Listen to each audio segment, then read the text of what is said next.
Hi, I'm Skip Nipper. Welcome to my podcast where I tell you about Nashville's great baseball history and traditions. Shot to right, a one-hop liner. Certainly about its past, especially about Tom Wilson Park, Herschel Greer Stadium, Sulphur Dell, but also a little bit about its present and future, too. Yes, he can. It makes the waist-high catch. And I introduce you to players, coaches, and other fans and their love for everything baseball. The high fly ball down the right field corner, going way back, hits a lead-off home run.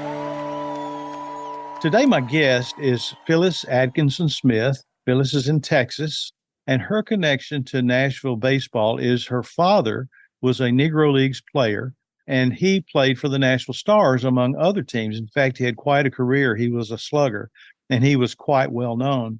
Now, Phyllis has written a book about her family and her father, and it's called Black Diamond, Black Gold, the Danville Lady Tomahawks softball team. And I'll let her tell the story about that because she's very proud of that, and rightfully so.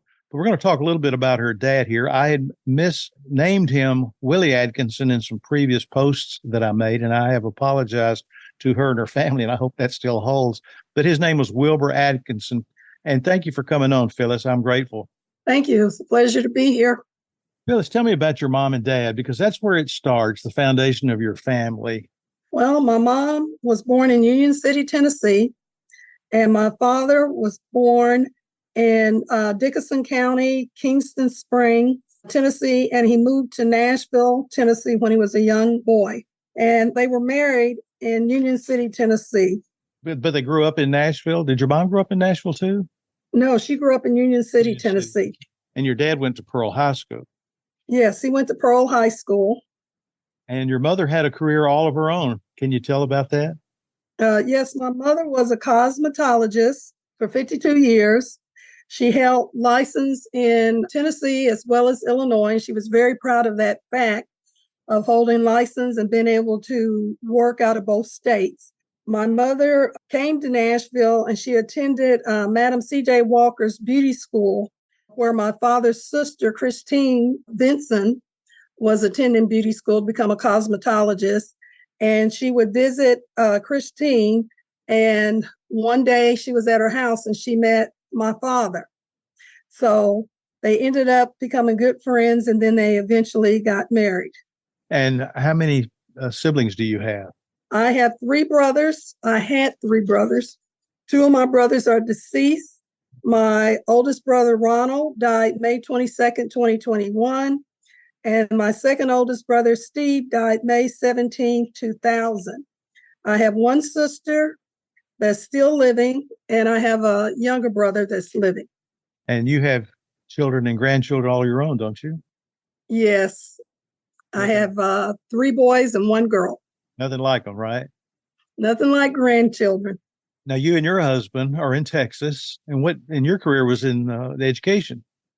Yes, I was a physical education teacher. And your husband?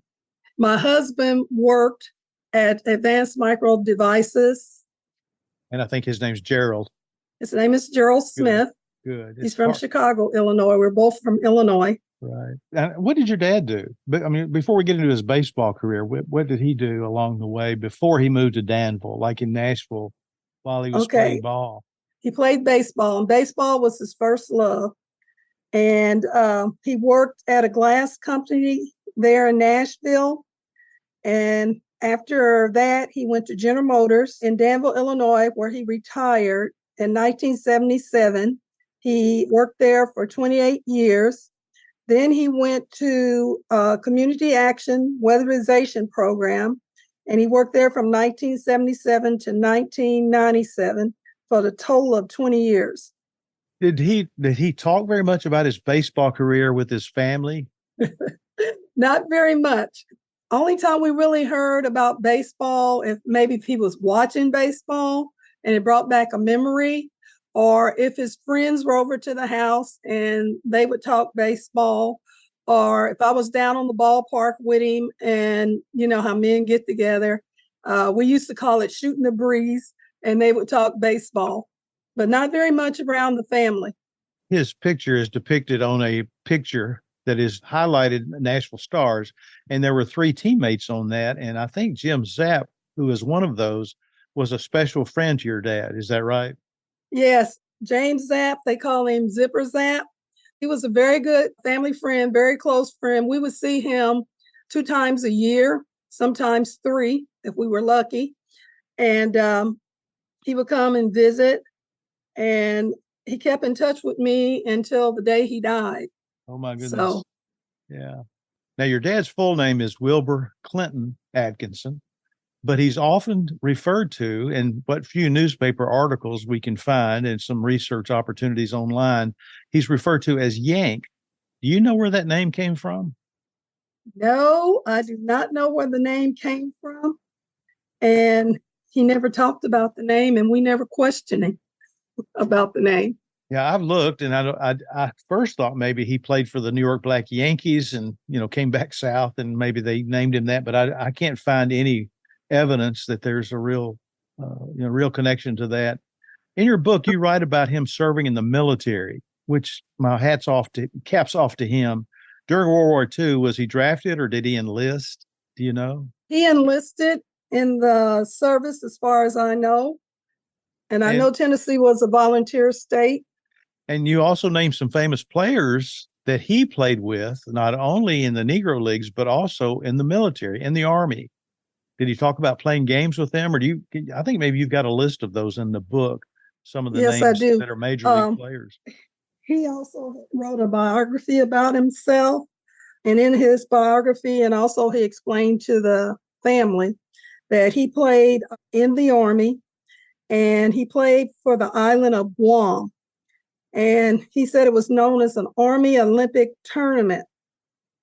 And in the tournament, he played against another team, and that team represented the island of Hawaii. And on that team, some of the players that were on the team was Joe DiMaggio, Mel Quinn, Enos Slaughter. They were a few of the people that he talked about. And I don't know who won the tournament, but I do know it was played there. He probably competed right along with the rest of them. It's too bad we haven't seen a memoir from Joe DiMaggio that said, "Man, I played against Yank Atkinson." I wish those kind of stories were out there to kind of make a complete circle of baseball. Baseball, the war united a lot of people in kind of a tragic way, because we don't want people going to war, but people were serving. And my caps off to your dad for serving, and his family as well, to honor him that way. He must have been a very good ball player, because you said he was also contacted by one of the Major League Baseball teams. Yes, he was. And the Philadelphia Athletics was that team. So he must have been good enough to be being watched, at least, or scouted in some way.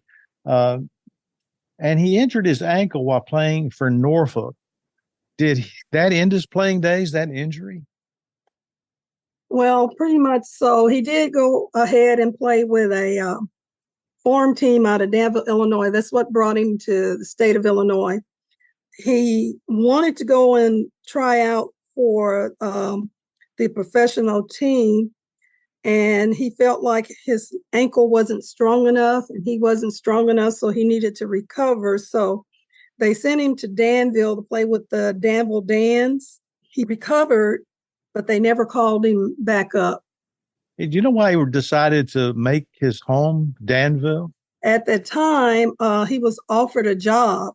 He had lunch with, and I talk about it in the book, he had lunch with it wasn't the head of General Motors, but he was head of the department that hired men. And so they had a luncheon, and Dad ended up sitting across the table from him, and they started to talk. And the man offered Daddy a job, and the job was paying more money than what he was making playing baseball. And at that time, he had my 2 oldest brothers and my mom. And my mom wasn't employed at that time. She just came to Danville. And so he thought it was time to put down some roots and raise his children. Yeah, I think she might have been pregnant with me. And so he decided to go ahead and work for General Motors. He continued to play. He played with several other teams in the area, the Danville Dans, Champaign Eagles. There were a couple other teams he played with, but after a while, he couldn't work, raise his family, and play ball.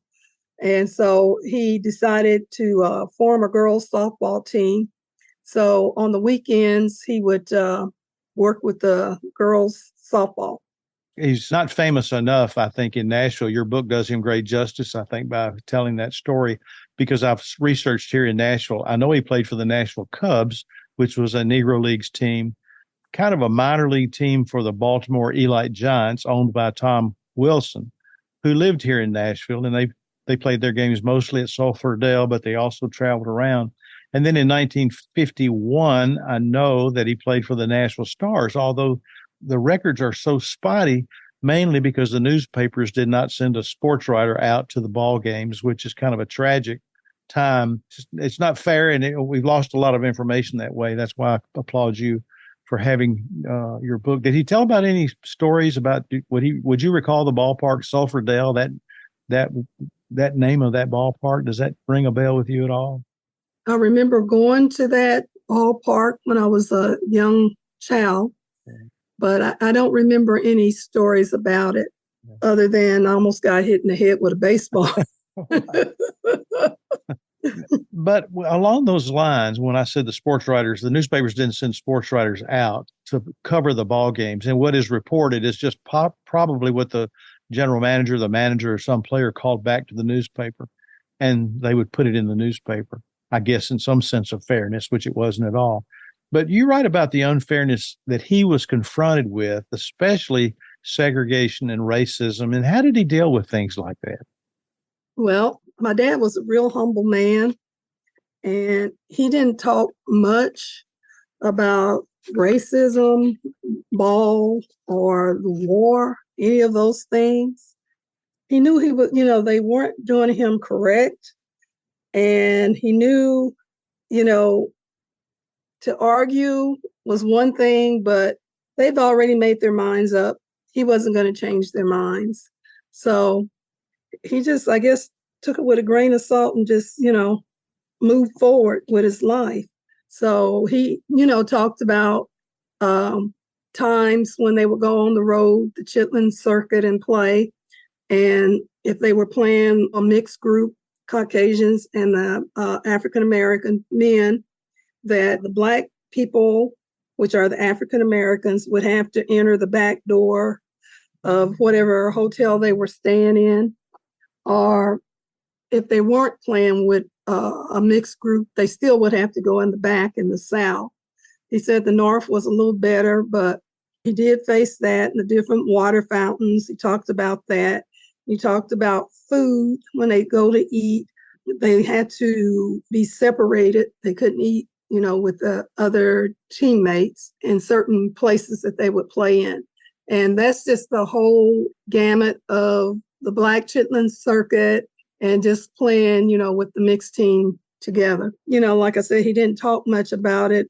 Things that were kind of uncomfortable to him, I think he just put to the back of his mind and didn't really discuss it. His friends talked more about ball than he did. That's just the way he was.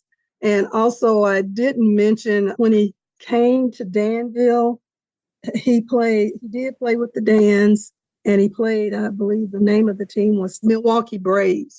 Right. In 52, he was with the farm team, the Milwaukee Braves. And then he went to the Dans. The sad part about it, some of these websites that show baseball history, they only show the Danville 1952 at age 28. He played in only 10 games, but that's not complete because he had 44 plate appearances. And I know those records are incomplete, but there's more to his story. And I'm going to keep looking for that and see what else I can find for you, because I'd like to continue this conversation. Yeah, I've also researched some of the records. They played him under another name also. Yeah. That was back in 52, 53, 54. Yeah. You met him as Willie. He was also known as Willie Phil. And he also had 2 different birthdays. So, like you said, the records are not very good. Now, undoubtedly, your dad loves sports, though. Because here's a man who's not just a one sport man. And I would imagine Pearl High School was a school well known for its athletic teams. And if he keyed it on baseball, but later moved to softball, how did he come to love softball and the impact he had on the players on that Danville Lady Tomahawk softball team?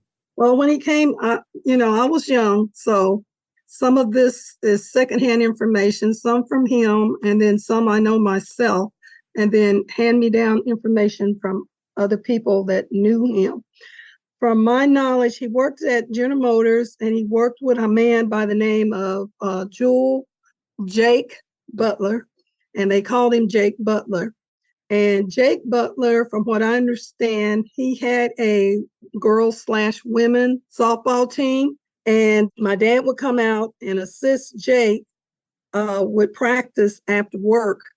And I think he was Jake's assistant coach for about a year. And one summer, they had a softball tryout, and I think it was 50 girls, and they played in the Danville Philly League back in the day. And so in the Philly League, you could only carry, I believe it was 25 girls on the roster. And Jake had more than 25 girls out there.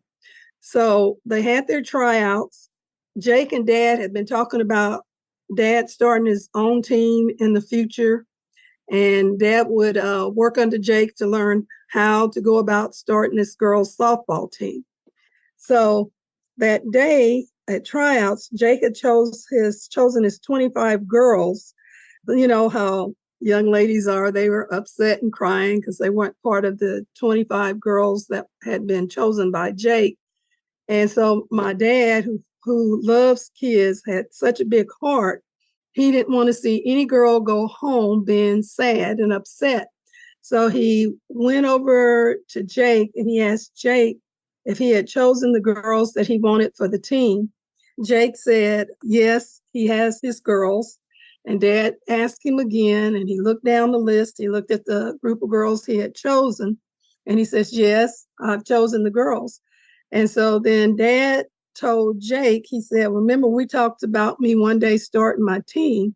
He said, I guess today is that day, if you don't mind. And Jake told him to go ahead because he had the girls that, he wanted. And so my dad asked all the girls that were standing there, if you want to play, go back down the field under the tree and wait for me there. So that's the start of the Danville Lady Tomahawks from that group of young ladies. You explain in your book, too, about your father's illness and death, which must have been very hard for you to write. What do you believe is his legacy? Is his legacy that softball team? I would say part of it. The majority of it is the Danville Lady Tomahawks.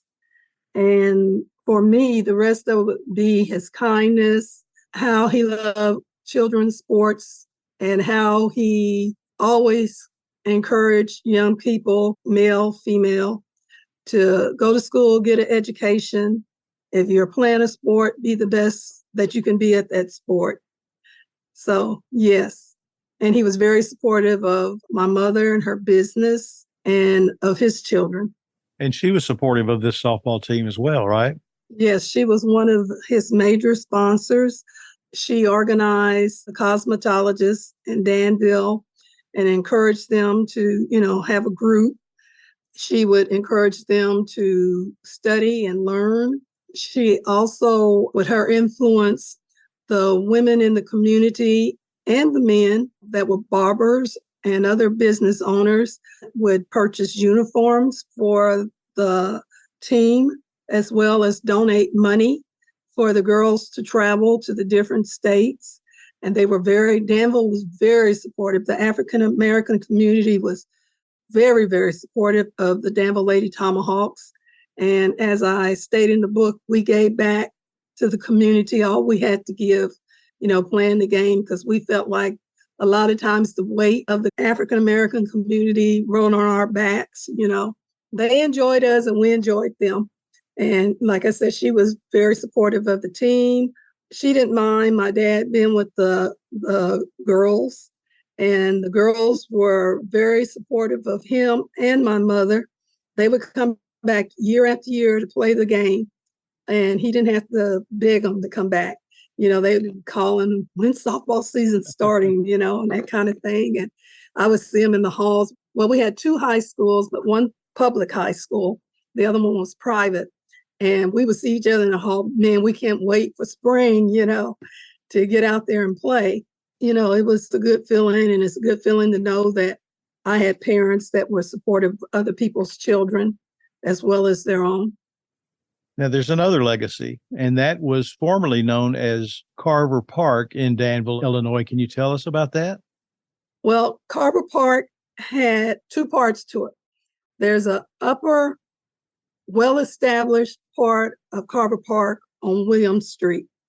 And then there was the lower part called Carver Park. That's where the softball field sat. So the lower part was named Carver Park Softball Field, and that's where we played our games at.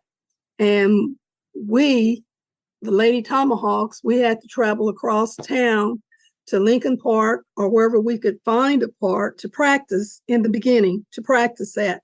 Yeah, I'm pretty sure he petitioned the city for a park to make that lower area the softball field.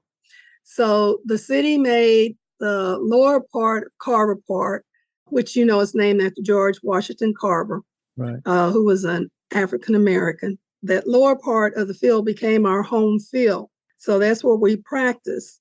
And when they made Carver Park softball field, it was rocks and dirt and, grass. So the city did come down and cut out the diamond, but they didn't take very good care of the diamond in the beginning. So my father would take his Chevy station wagon, which was our family car, and he made a homemade drag to drag the field to get the rocks off of the field. And he would take cement blocks and put it on the back of the drag, and he would drag that field, and he would go around and around in circles. And one day he was dragging the infield with our family car, and the car caught on fire. So my brothers was helping him drag along with some other kids down on the park, and the kids love to help out, And so they took dirt off the field and put the fire out on the car. But I'm not sure what happened to the car after that. I think they pushed it off. And I guess my dad got someone to come out and, tow it in and fix it. But when he would drag the field, he would have the players and whatever kids that were standing around to pick up the rocks, put them in buckets, and then make stacks of rocks. And that infield, people bragged about that infield, how smooth it was. They would say it was like butter. And I was an infielder, so I loved playing on that infield. But, the ball wasn't going to hit a rock and skip and hit you in the face or anything else. It was just smooth sailing. After that, I believe it was 1999, when Dad got sick, some of the young men in Danville petitioned the city to have Carver Park named after him. And they changed the park to Akdisson Field. So that's the lower part. The upper part, which would be the north side of Carver Park, I believe it's north, that is still Carver Park. And the field itself, which has the basketball court. He also petitioned for water fountains, concession stand, bleachers, and dugouts to be put into the park because we had none of that. And we didn't have any lights. And he petitioned the city to get them to put lights in the park so we could play night games. So 1999 is when they named it Akdisson Park. And that's there to this day. That's a testament to your dad. I think that's terrific. Today, as far as I know, last year was my last time in Danville, Illinois, 2022. At that time, the field was not being used, Carver Park or Akdisson Park, for softball. So there was a young man who was now an adult, but he was young and he used to come to the games and hang out with my dad. He was looking for a place for his football team to practice. And I saw it on Facebook, so I dropped him a line and I said, why don't you take your team down to Akdisson Field and practice on the field? I said, my dad would enjoy, those young kids playing on the field. And that way we can keep it nice and neat in Akdisson Field. They took my suggestion and they practiced there. And I heard that they have put up a pavilion down there now, and they are using it, and they have a playscape for the kids to play on down there. I think that's just great that those kind of parks don't go away, because too often they do in some form or fashion. And as you just said, your dad would have, no matter the sport, I think would have enjoyed those young people.